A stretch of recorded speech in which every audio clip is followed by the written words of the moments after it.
malalana ity mangataka aminao zahay Kristy fa ao reny olana esory ireo fatorana zay mbola manefitranay iray amina anao anye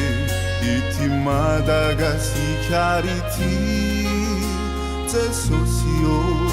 miangavy anao re zahay onjereriray misedra olana ity nosy malalana ity mangataka aminao zahay Kristy fa ao reny olana esory ireo fatorana zay mbola manefitranay iray amina anao anye ity Madagasikara ity Jesosy o miangavy anao re zahay onjereriray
ity nosy malalana ity mangataka aminao zahay Kristy fa ao reny olana esory ireo fatorana zay mbola manefitranay iray amina